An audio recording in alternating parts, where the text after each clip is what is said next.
할렐루야. 아멘. 예, 오늘은 죽도록 충성하라는 제목을 가지고 함께 은혜를 나누려고 합니다. 여러분들 그 요한계시록에 보면 7교회가 나옵니다. 에베소 교회로부터 시작해서 그래서 7교회가 나오게 되는데요. 그 교회 하나하나 7교회의 모든 모습들은 사실 지금 살아가고 있는 모든 성도들의 모습을 그대로 보여준다고 볼 수가 있습니다. 사실은 여기서 말하는 교회는 단지 교회만을 얘기하는 것이 아니라 그 교회를 구성하고 있는 모든 성도들을 함께 통칭해서 말하는 것이라고 볼 수 있습니다. 그렇기 때문에 우리가 서머나 교회다 하면 이건 교회 건물을 두고 하는 얘기구나 그런 게 아니고요. 그 교회 안을 구성하고 있는 모든 성도들이 이런 삶을 살아야 된다라고 말씀을 해주고 있는 겁니다. 특히 지금 요한계시록이 쓰였던 당시의 초대교회의 상황은 매우 어려운 상황이었습니다. 예수를 믿는다는 한 가지 이유만으로 얼마나 큰 박해를 받았는지 모릅니다. 수없이 많이 불에 던져지기도 하고 이런 콜로세움 같은 곳에 사자밥으로 던져지기도 하고 얼마나 많은 사람들이 이 엄청난 박해를 당해서 순교를 하게 될 수밖에 없는 그런 상황이 바로 초대교회의 상황이었습니다. 자, 그런데 이런 초대교회의 상황 가운데 더 어렵게 만드는 것은 뭐냐면 여러분 그래도 여러분 이런 것들이 있잖아요. 내 마음이 좀 힘들어도 먹고 사는 거는 좀 이렇게 넉넉하게 된다면 그나마 고민 하나는 덜잖아요. 고민 하나는 덜 수 있는데 이 초대교회의 사람들은 이게 단순하게 영적으로만 예수를 믿기 때문에 힘든 것이 아니라 육체적으로도 너무나 고통스러운 상황에 있었어요. 박해를 받는 것도 박해를 당하는 거지만 먹고 사는 게 힘든 거예요. 먹고 사는 게. 그러니까 여러분들 사람이 사실은 이게 먹고 사는 걸로 쪼여오면은 사람들이 어떻게 됩니까? 이렇게 먹고 사는 것을 위하여 이렇게 뛰쳐나가게 되어 있어요. 그래서 사실은 여러분들 그런 얘기들 많이 들어보셨죠? TV에도 그런 방송들이 많이 되고 탈북민들 있지 않습니까? 우리 세터민들 그런 분들 이렇게 이야기 이렇게 쭉 들어보면 북한 땅에 살 때에 너무너무 힘든 거예요. 그래서 먹고 살려고 어디를 건너는 겁니까? 두만강을 건너고, 그죠? 이 국경을 건너서 어마어마하게 힘든 삶을 살 수밖에 없는 거예요. 단지 하나입니다. 먹고 살기 위해서. 그러니까 먹고 살기 위해서 그런 일을 감행한다는 것은 정말 처절한 일인 겁니다. 먹고 살려면 모든 걸 다 버릴 수도 있다는 것이 되겠죠. 그런데 지금 서머나 교회의 상황, 오늘 이제 우리가 함께 서머나 교회의 상황을 보게 되는데 이 서머나 교회가 바로 그런 상황이었습니다. 서머나 교회는 매우 경제적으로 풍요로운 도시였습니다. 그런데 경제적으로 풍요롭다는 말은 고대 사회에서 경제적으로 풍요롭다는 말은 어떤 의미가 있냐면요. 그 도시 안에 커다란 신전이 있다는 걸 의미합니다. 그러니까 신전이 있기 때문에 많은 사람들이 어디로 몰려드는 겁니까? 제사를 드리기 위해서 신에게 제사를 드리기 위해서 사람들이 수없이 많은 사람들이 몰려들게 되어 있는 거예요.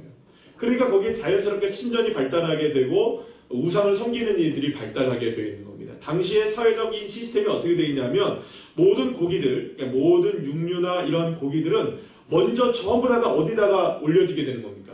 이 신전의 제물상에다 바쳐진 고기들이 다시금 유통되게 되어 있었어요. 그러니까 일반 시민들 같은 경우에는 그러니까 돈이 있는 사람들 내가 이렇게 예를 들어서 목장을 가지고 있거나 내가 소를 키우고 혹은 내가 짐승을 키워서 양을 키우거나 하는 사람들 빼고는 일반 서민들 같은 경우는 고기를 먹는다 한다면 어떤 고기를 먹을 수밖에 없는 겁니까? 신전에 바쳐진 제물이 시장에 나오니까 그걸 먹을 수밖에 없는 거예요. 그러니까 예수 믿는 사람들로서는 그거 먹는 게 쉽지 않은 거예요. 왜냐하면 이게 신전에 바쳐진 제물이기 때문에 그래서 그게 이제 고린도 교회에서 문제가 되고 여러 가지로 문제가 되기도 했거든요. 물론 신앙의 양심에 따라 먹어라 이렇게 이제 사도 바울이 얘기를 해서 그 문제를 그렇게 풀어내긴 했지만 단지 그 문제뿐만이 아니라 신전이 있다는 그 자체는 그만큼 신전을 중심으로 하는 모든 경제적 상황이 이루어지고 있는 것이기 때문에 그 신을 섬기지 않으면 사실상 서머나라는 도시에서 살기는 어려운 거예요. 여러분들 사실 이렇게 우리가 울산 동구에 살고 있으니까 동구에 그 중공업이 하나가 휘청하면 어떻게 됩니까, 여러분? 이해가 딱 되시죠? 중공업이 하나가 휘청하니까 온 이 동구의 주민들이 어떻게 됩니까? 휘청하잖아요. 마찬가지예요. 그러니까 대부분의 우리 동구에 사는 주민들은 이래나 저래나 어디에 연관이 되어 있습니까? 중공업에 연관이 되어 있을 수밖에 없잖아요. 예를 들어서 식당을 하더라도 식당에 와서 드시는 분들이 다 어떤 분들이에요? 중공업 잠바 입는 분들 아니에요, 그죠? 제가 울산에 처음 와가지고 놀랬던 게 있습니다. 양복을 이렇게 쫙 빼입고 제가 백화점에 갔어요. 그랬더니 어떤 아주머니가 저한테 오시더라고요. 아저씨 3층 어디로 가야 돼요? 그러니까 양복을 입고 있으니까 저보고는 이제 거기 직원인 줄 알았나 봐요. 양복 입고 있으니까 안내하는 직원인 줄 알아요. 그런데 옆에 바로 누가 지나가냐면 중공업 잠바 입은 사람이 지나가니까 사장님 그러시더라고요. 그분 사장님 아니신데 중공업 잠바 입으니까 다 좋아하시더라고요. 이 동네는 전부 다 중공업과 연관되어 있거든요. 마찬가지로 서머나라는 도시가 이 우상을 섬기는 것이 경제와 정치와 사회 모든 것들이 연관되어 있었기 때문에 자 보세요. 여러분 예수를 믿는다. 교회를 다닌다. 살 수 있는 상황이 아니었던 거죠. 예수를 믿는 것으로 인하여서 박해도 받는데 경제적으로도 함께 할 수가 없고 사회적으로도 함께 할 수가 없고 정치적으로도 함께 할 수가 없는 이른바 왕따를 당하는 삶을 살아가는 거예요. 그래 여러분 예수 믿는 게 쉽겠습니까? 어렵겠습니까? 요즘도 여러분 우리 예수 믿는 게 쉽습니까? 어렵습니까? 그렇게 뭐 쉽지가 않아요. 자연스럽게 나 예수 믿어요 라고 얘기할 수 없는 시대를 살아가고 있습니다. 그러나 그래도 우리는 아직까지 살만한 거예요. 그런데 서머나 교회는 그런 상황이 아니었던 거예요. 정말로 힘들었던 거예요. 말할 수 없이 고통스러웠던 거예요. 하루에도 몇 번씩을 예수 믿는 걸 포기할까 말까를 생각할 수밖에 없는, 왜냐하면 당장 먹을 게 없으니까요. 당장 밖에 나가서 친구들이 안 만나주니까요. 당장 나가서 뭘 할 수 있는 게 아무것도 없으니까 이래도 내가 예수를 믿어야 되나? 이래도 내가 교회를 다녀야 되나? 이래도 내가 하나님을 섬겨야 되나? 이렇게 고민하면서 예수를 믿는 사람들이 누구였다는 겁니까? 초대교회, 서머나 교회 사람들이었다는 거예요. 그런데요, 그 모습을 누가 알고 계시느냐? 오늘 본문 보시면 내 환난과 궁핍을 내가 알고 있다. 누가 알고 있다고? 예수님이 알고 계신다고 말씀하십니다. 그리고 그러나 이제 문제는 뭐냐면 앞으로 이것으로 끝나는 것이 아니라 장차 더 많은 고통을 당할지도 모른다. 그러나 이 서머나 교회는 비록 가난하고 힘들고 어려운 상황에서도 끝까지 누구를 바라보는 믿음을 잃지 않았느냐? 예수 바라보는 믿음을 잃지 않았다는 것이죠. 그 너무나 이렇게 던져진 것 같은 아픔을 겪었던 상황이었지만 그럼에도 불구하고 주님 사랑하는 마음을 잃지 않았던 이 서머나 교회를 향해서 주님은 축복하고 계시는 겁니다. 뭐냐? 이 서머나 교회를 향해서 무엇을 주겠다? 따라합시다. 생명의 관을 주겠다. 할렐루야. 사랑하는 여러분, 여기서 우리가 분명하게 알 수 있는 것은 주님은 결코 저와 여러분이 당하고 있는 여러 가지 환난과 고통을 외면하지 않으신다는 겁니다. 믿습니까? 그리고 반드시 하나님은 생명의 면류관으로 축복해 주시는 줄로 믿으시길 바랍니다. 그래서 이 서머나 교회를 향해서 예수님이 뭐라고 말씀하시냐? 따라합시다. 죽도록 충성하라. 할렐루야.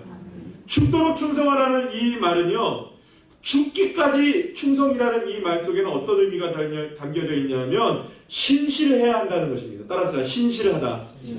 신실하다는 말은 믿을만하다라는 말이 아니라, 그러니까 죽도록 뭐 하는 겁니까? 충성하라는 말은 열심히 일하고 열심히 봉사하라는 말도 되지만 여기서 말할 때 이 충성이라는 말은 죽도록 죽음을 다해서라도 죽음도 갈라놓을 수 없는 주님을 향한 무엇을 가져라? 믿음을 가져라. 아멘이십니까? 이 믿음을 갖는 사람이 충성할 수 있는 것이고요. 이 믿음을 갖는 사람만이 이겨낼 수 있는 것입니다. 여러분 생각해 보세요. 그 어떤 것에 대해서 내가 확신이 없다면 투자할 수 있겠습니까? 없습니까? 못하는 거예요. 그 어떤 것 믿을 수 있겠습니까? 못하겠습니까? 못하는 거예요. 여러분 제가 저희 집사람을 이렇게 꼬실 때 말이에요. 그래도 믿을만하게 꼬신이 넘어온 거죠? 아닙니까 여러분? 갑자기 고개를 푹 숙이신 분 있어. 그때 알아봤어야 됐어. 여러분 생각하세요. 아니 한 사람에게 이렇게 예를 들어서 내가 이 사람과 결혼을 하고 이 사람과 함께 내가 무슨 뭘 한다고 한다면 적어도 믿을만 하니까 이 베팅을 하는 거 아니겠어요? 여러분 주님은 신실하신 하나님이십니다. 사람은 믿을만 하지 못해도요 하나님은 변하지 않으시는 그분. 그래서 여러분 사실은 주님은 우리를 사랑하시는 것을 한 번도 변화시킨 적이 없으세요. 문제는 누군지 아십니까? 변덕이 죽을 듯 하는 내 모습이지. 사랑했다 말다 사랑했다 말다 사랑했다 말다 기분 좋으면 사랑하고 기분 나쁘면 안 사랑하고 그 모습이 우리의 모습이죠. 주님은 우리를 향해서 단 한 번도 사랑을 거두신 적이 없으십니다. 로마서 8장에 분명히 말씀하시잖아요. 그 어떤 것으로도 끊을 수 없는 사랑. 믿습니까? 그 사랑이 우리에게 임하는데 주님은 그 사랑을 붙잡고 우리도 또한 신실하게 끝까지 죽도록 그 사랑을 믿고 살아가라. 그러면 생명에 무엇을 주겠다? 면류관을 주겠다. 물론 여러분 우리가 살다 보면 오르락 내리락 할 때 있습니다. 우리의 신앙도 그래요. 믿음 생활도 마찬가지예요. 기도가 오르락 할 때가 있으면 또르르르 내려올 때도 있고 내려올 때가 있으면 또 어떻게 합니까? 힘겹게 올라갈 때가 있고요. 물론 이렇게 오르락 내리락 하는 우리의 신앙이지만 적어도 저와 여러분이 붙잡아야 되는 건 한 가지는 있다는 겁니다. 죽도록 믿음을 잃지 말라는 겁니다. 죽어도 믿음을 잃지 말라는 거예요. 이 말은 그냥 죽도록 충성하라는 이 말은 단지 열심히 일하십시오. 연말 되니까 여러분 이 단어 나오면 힘드시죠? 연초에 하나님이 또 목사님을 통해서 어떤 응답을 하셔서 나를 쓰실까 고민하시는 그분들을 주님이 쓰십니다. 여러분들 늘 말씀드리잖아요. 오늘 제가 일반적으로 얘기 드리는 거예요. 그러니까 하나님이 나를 뭔가를 이렇게 맡기실 것 같아. 그러면 주님이 절대로 그건 안 맡기십니다. 이게 얼마나 여러분들 주님을 앞서가는 겁니까, 그죠? 주님은 생각도 없는데, 그죠? 그래서 여러분들 원래는 누구를 하나님이 뽑으시냐? 지난번에 기도원 말씀하셨죠. 아이 나 같은 사람은 어떻게 그 사람 된다니까요? 저 오늘 보니까는 회장님들이 이렇게 올라오고 보니까 다 그런 분들이 되셨더라고요. 네. 나 같은 사람이 어떻게 해 하는 분들이 전부 다 이렇게 올라오셨더라고요. 맞죠? 네. 그 하나님이 정확하시다니까요. 기도원들이에요, 다 기도원. 네, 이번에 뽑으신 분들은 정말 다 기도원 같은 분들만 뽑으신 걸로 믿습니다. 왜냐하면 나는 못한다고 생각하는 그분들은 되는 거예요. 내가 할까봐 아마 이렇게 마음 졸이는 분들 있잖아요. 누가 시킨대요? 자꾸 착각하지 말라고요. 안 시켜요, 그런 분들은 하나님이. 나는 못해 하는 분들을 우리는 성경적으로 기도원 같이 쓰시는 거예요. 네, 여러분 중요한 게 있어요. 이런 상황도 나는 못해요, 나는 해요, 이런 수없이 많은 이유와 조건들을 달 수 있는 그리고 오르락내리락 하는 수없이 많은 이런 환경 속에 살아간다 할지라도 저와 여러분 한 가지 붙잡읍시다. 죽어도 믿음을 잃지 말자. 시작. 죽어도 믿음을 잃지 말자. 할렐루야. 소모나 교회처럼 이렇게 칭찬받는 사람들 되셔서 죽도록 충성하여 생명의 관을 누리게 되는 저와 여러분의 삶이 되시기를 간절히 축원합니다.